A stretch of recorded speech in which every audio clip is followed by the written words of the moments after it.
Hello and welcome to our YouTube channel. On this episode, we'll be looking at the goalkeeping position in South Africa from development, professional teams and Bafana. Oh, they're opening now, the floodgates! Despite the recent successes of South African football internationally, there's a problem brewing. South Africa no longer has quality goalkeepers. Farouk Khan, a director at Stars of Africa, a leading talent academy in South Africa, believes goalkeeping was never made an attractive position for young players to venture into. Well, I think in most cases, the player who's less skillful becomes the goalkeeper. In most cases, because that's a position where he can't play inside. He's maybe not a technically gifted player, so the coach puts him in the goal. So he's just basically there to stop the opposition from scoring. But football has evolved and now there's more expected from a goalkeeper. Football has changed now to a point where goalkeepers are part of the playing staff of a team. You know, you're seeing the likes of RONWEN Williams right now play out from the back. You saw it with Utimele Nkune at his peak, being the goalkeeper for distribution. Yes, you save the goals from going in, but you are also now involved in the gameplay. So there's a bit of stardom now for goalkeepers also. You know, you're not just the guy at the back waiting for the attack from the other team. Now you're also a person that's involved in the build-up play. Now there's a skill set, you know, in terms of playing, in terms of, you know, distribution, in terms of reading of the game. So I think it's become appealing now for youngsters also, and people that are trying to get into the game and people that are starting the game to really focus on goalkeepers now and what they are able to do also.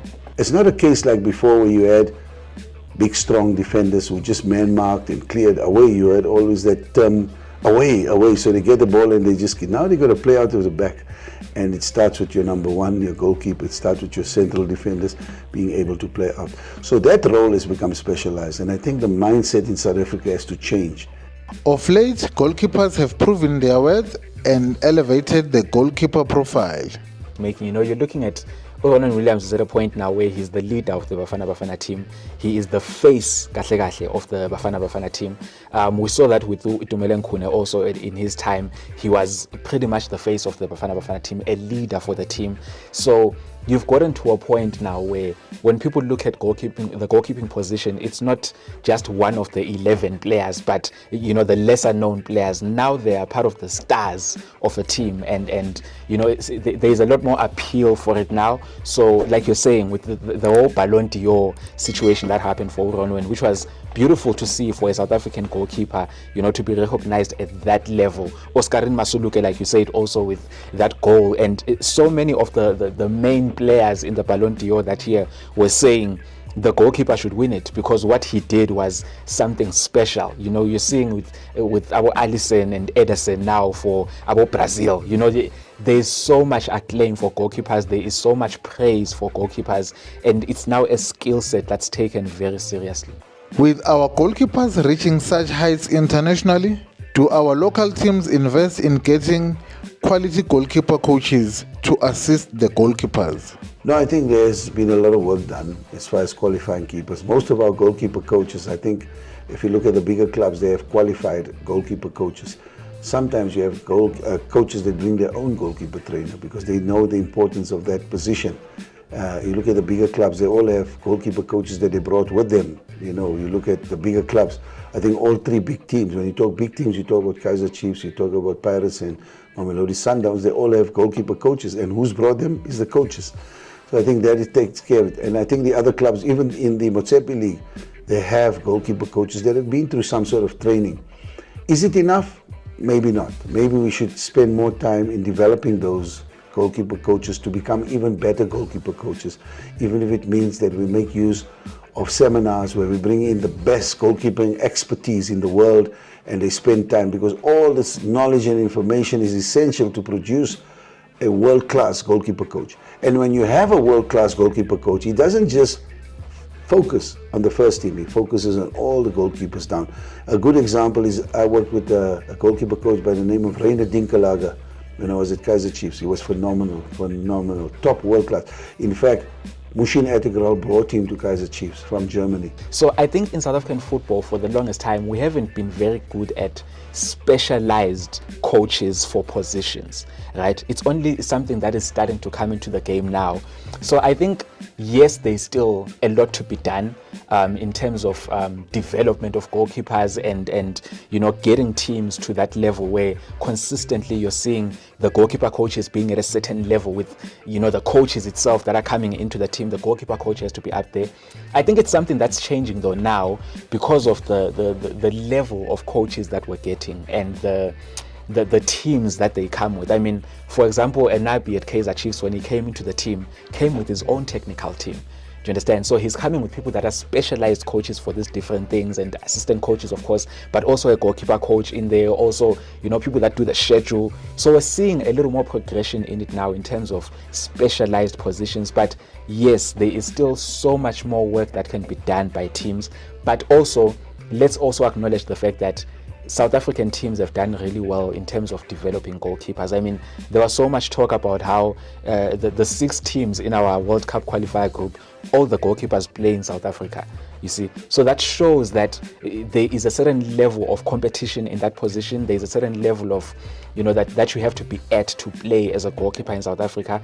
So, you can only hope that there is more work put into it to make sure that we keep elevating, because you have to keep improving. With so many goalkeepers in the PSL coming from other countries, where does that leave our local keepers when it comes to getting minutes on the pitch? Football, unfortunately, is known as a results-based business. And for most of these clubs, they are afraid to trust a young goalkeeper coming into the game. They would rather go and invest in a foreign goalkeeper. And personally, I don't agree with that. I think at some point we have to pride ourselves in what we're developing in South Africa. And also for these young goalkeepers to get to a level where they can play for these big clubs, they have to be given a chance to play. I mean, you look at, like you're saying, a lot of clubs go and get foreign goalkeepers. Like I was saying earlier, all 6 of the goalkeepers that play in our group, in our World Cup qualifier group, are based in South Africa, right? That means that there is 6 spots where young goalkeepers are not going to go in, because those goalkeepers are very important for their national teams, right? It's a downside for South African football, because I've even looked at the stats. Like for instance, if you look at there's about 17 goalkeepers that have played 10 games or more in the PSL this season. From those 17, I think only 7 of them are South African. Riyad Peterson, Jody February and Bruce Vuma all looked like big prospects at one point, but they haven't really kicked on the way we had hoped. By now, they should be giving RONWEN a run for his money. Mamelodi Sundowns have got a RONWEN Williams, who's the number 1 for the country, and also a RONWEN Williams who Sundowns needs is a team that is very result-based, because they play in so many different competitions. There's more chances for them to play. I mean, Jody February played a couple of games at some point this season when RONWEN Williams was injured, but there's also an Onyango who's ranked above them. So they have to sit on the bench and wait their time for RONWEN Williams to get to a point where maybe, people say that he's probably past the going to Europe age, so probably for him to get to a point where he retires, Dennis Onyango also to get to a point where he retires. But the onus is on them also to show that quality and say, listen, I deserve to be competing for that spot, right?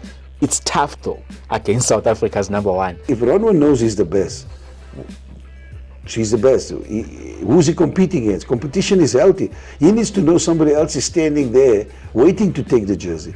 And at the moment, that's not the case.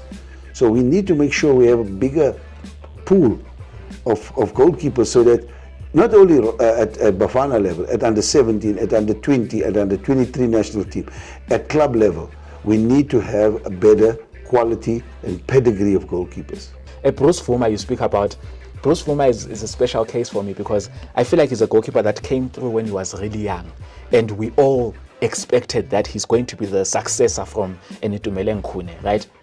But he spent so much time on the sidelines waiting for that opportunity, and then when it got to a point where Khune was starting to get to probably the retirement age, Kaizer Chiefs was buying other goalkeepers to come and be the second choice goalkeeper, to come and be the first choice goalkeeper. So you're not being given that trust again to say, okay, listen, we've developed you, we've given you a chance to play in your younger years. Now here's the jersey because our main goalkeeper is going off now, you see.